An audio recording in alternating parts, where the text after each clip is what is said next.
Hey guys, I'm Orion Kelly, that autistic guy.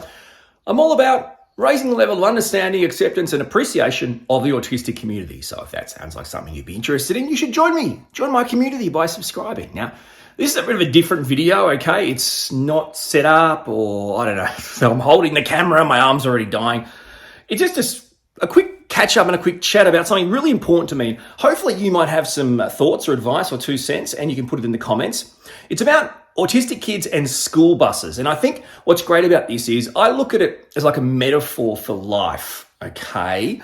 So we have an 8-year-old autistic son. He takes the school bus to and from school. It's beneficial to the family. If we did the pickup to and from, it'd be like an hour and a half round trip each way. It doesn't mean we can't do it. It doesn't mean it won't be something we will do if we have to, but that's the point of this conversation.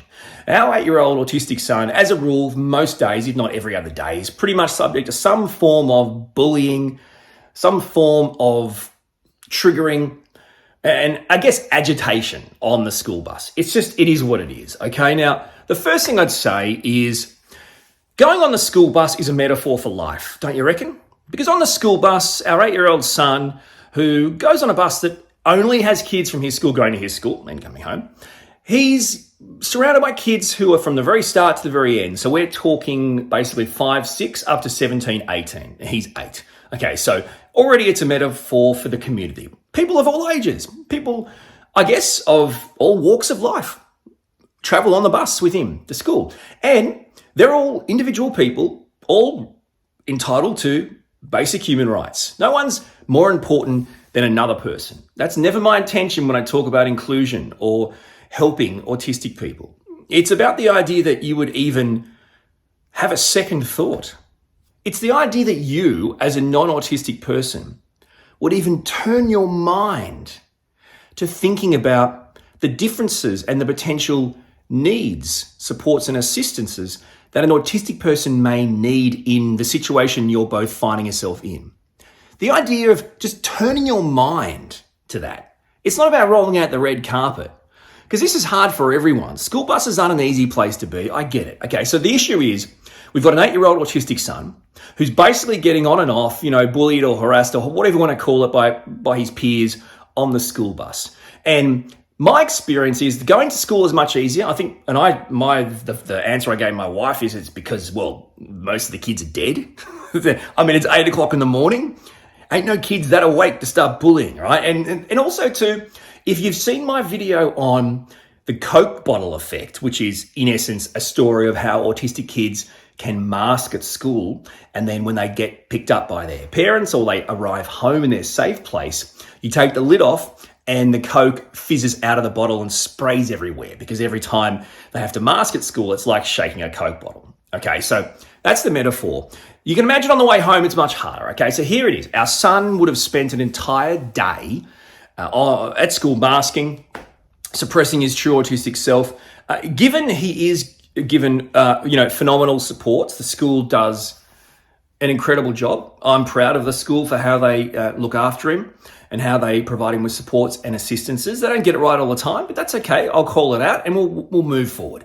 But it's not so much about the effort put in by the school. It's more so, as an autistic person, and this isn't just on the school bus, a metaphor for life. As an autistic person, you are going to go through life constantly struggling in a neurotypical world, in workplaces, in community places, in just environments. You're going to struggle as an autistic person. Your brain wasn't built to handle it and deal with it as a given, like a neurotypical brain.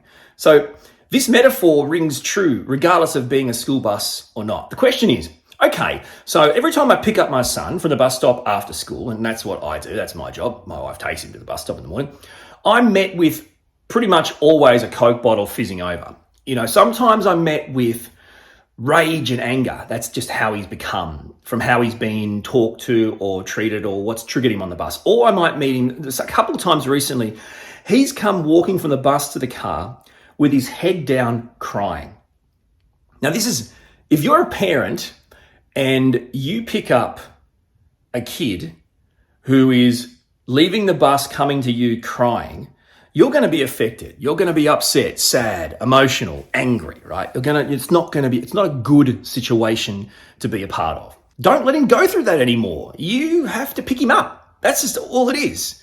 So write in the comments below. My wife and I, sometimes we think, I know, you know what? I reckon we should just stuff the bus and drive him to and from school every day, which in effect is about 3 hours of driving, morning and afternoon. And in effect, also, that can have an impact on our work. But what's more important? Well, our son is more important. Okay, so we can do that. But here's the other thing. Here's the other side to the coin there. Okay, so we've established that the school bus is like a metaphor for life, right? Okay, so the school bus is a metaphor for life. What are we teaching our 8-year-old autistic son if he gets on a bus and people of all ages, all walks of life, some are good to him, some are bad to him, some trigger him, some soothe him, some bully him, some leave him alone, some are indifferent. If we take him out of that environment, because sometimes it can make him angry, or it can make him full of rage or sad or upset, or he can be triggered and he can do things very autistic that really, based on how they've come about, if he's going to have a bit of a meltdown on the bus, tough luck, guys.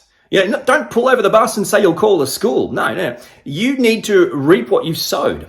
You've made that bed. You better lay in it. It's a simple situation.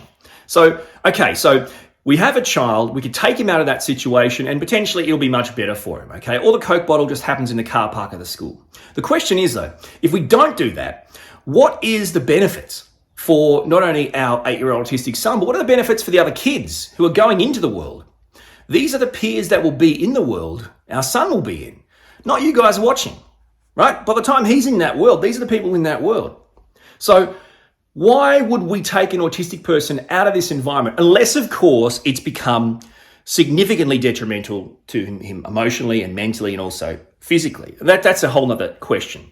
This is more a generalized question of the idea that is it best to work with the school and the bus driver and the kids through the school to understand and appreciate the things that are going to trigger him and set him off, and understand the things that he's going to need, or just pull him out of the bus? Now, you can put this in the comments below, but let's talk about that really quickly. He gets on the bus after school, right? It's been a long day at school. He's an autistic kid. It's a Coke bottle. He's been masking, suppressing. He's been going through all sorts of situations, be that sensory or all the different things you could expect as an autistic person to experience as an adult in the workplace, let alone a kid in school. He's gone through all those things. That's a given. And that's every day. You can't not have that happen as an autistic person. It's just factual. It's going to happen. Okay, so he gets on the bus. Some days, people just leave him alone. Other days, people don't. Here's some examples. People that actually might know him, as in classmates that he's kind of friends with, they might decide that today's a good day to pull his strings, right? Today's a good day to push his buttons.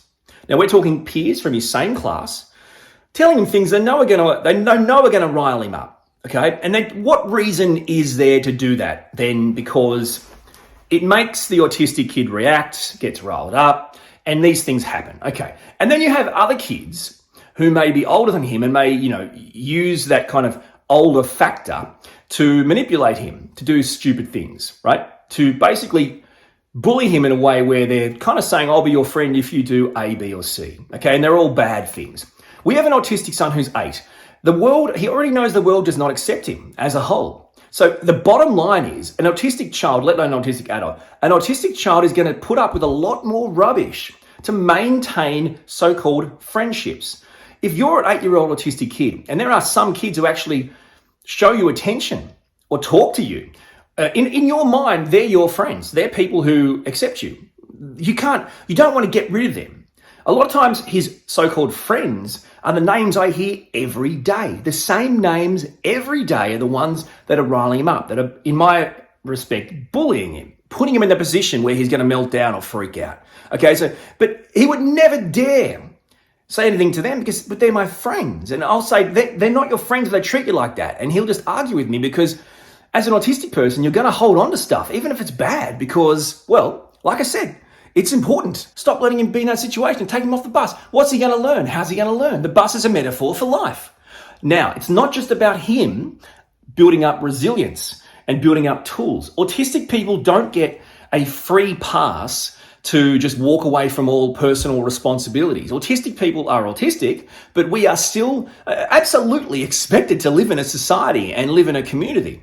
And we have responsibilities. And we also have to treat people the way they wish to be treated. So there's one thing about teaching my son resilience and telling him, no, I'll tell him things like, well, the bottom line is, little buddy, there's always going to be bullies in life. They're on the bus now. There'll be bullies out of school, in sports. There'll be bullies at uni, at work. There's always going to be bullies in life. There's always going to be nice people. There's always going to be nice people who treat you badly. That's just life. You can't run away from that.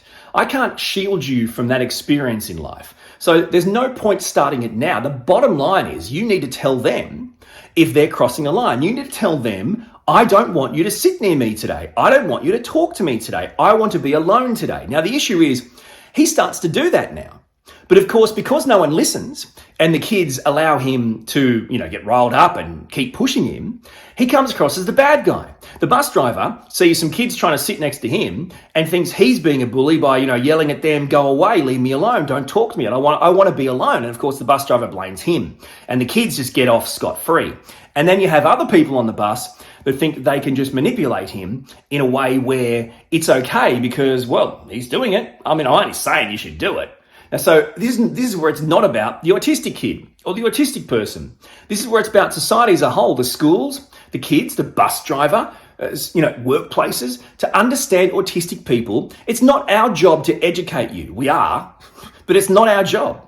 If your life includes autistic people or people of any differences of any kind, it's up to you to educate yourself about them and their differences. Because that's mutually beneficial. That's a win-win for both lives, okay? So it's not just about the school. It's about the parents of the kids on buses, teaching kids that as an autistic person, after a long day, you're going to have very little room to move before you basically melt down. You need to give autistic people space, time, space, and if possible, some sort of quietness. Buses aren't going to be quiet. But it's okay to give him a row or, don't, just because you're his friends or you think you're helping him. You're not if you're getting a pushback or a yelling or a bad reaction. It's important to educate yourself about those things. Parents of kids, that's up to you. But also bus drivers. Bus drivers aren't teachers.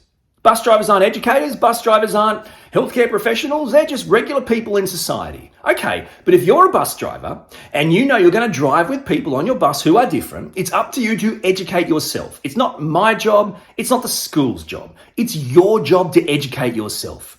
It's time to grow up as a society. Autistic people, you can't just run away from responsibilities. You can't just be a bad person because people are being bad to you. But it's important for you to ask for what you need to provide your supports and needs and to make them clear, but then it's up to society to educate themselves of those differences and hopefully try and enforce those supports and needs. And again, this isn't preferential treatment. Like the treatment that a normal kid might get on a bus is they're entitled to know they should feel safe. That's not preferential treatment. Okay, but my autistic son doesn't feel safe. Okay, well, so what? That's preferential treatment. If I'm trying to get differences changed, educated, and small things put into place as a given, it's preferential. So your child can feel safe on the bus, but my child can't feel safe on the bus to the point where he anxiously wakes up at 4 a.m. every day because he's got to go to school on the bus, or because he thinks that no one cares, right, about his thoughts and feelings. That's not preferential treatment. That's the same as everyone else. It just maybe takes a bit more effort. But we also think it's important to train him to live in the real world. But that's not where it stops. It doesn't end there. You as a community don't get off scot-free. It's not one person's responsibility. If your job is raising kids, then make sure you're raising your kids to respect differences. It can't always be that our 8-year-old autistic son is the monster.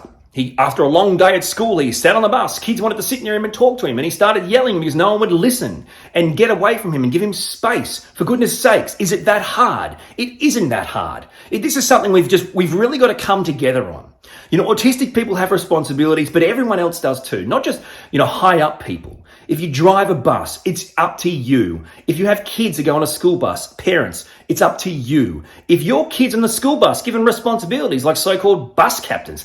Bus captains? When I was a kid, there were no bus captains. There were just good kids who knew at some point they needed to stand up for things that were wrong. That's right. When I was a kid, back in the 1900s, the kids on the bus weren't bus captains. They were just good kids that saw bad things and called it out. Now we have to appoint kids to be good bus captains. The idea of captains is ridiculous. It's like it's an elite sport. Elite athletes paid millions of dollars to do their job have a captain to make sure they do what they're supposed to do. There's a captain on elite sport teams to keep them in line. Isn't $1 million a zillion a year to play a sport for a living? Isn't that enough? Isn't it enough that's a kid on the bus who doesn't feel safe, who's getting bullied every day, walking back to the bus with his hands on his face crying because he just can't get an environment that's remotely safe or inclusive for him? Isn't that enough? It has to be. Enough is enough, guys. We have to work together. We've got to stop this now. The bus is a metaphor for society. I can't take my son out of society. Society have to come along for the same ride as him. We have to work together. Please, just help me. If you have kids on bus, if you're a bus driver, if you're a teacher, if you're just a member of society, whether it's in the workplace or at school, people are going to be different. Can we please start to educate ourselves of their differences and understand why it's important? Your kid wants to feel safe, and I want to make sure that happens, okay? But my kid needs to feel safe too. My kid shouldn't be getting off the bus every day feeling bullied, belittled, angry, rageful, and emotional to the point of crying, right? What do you think? You can put it in the comments below.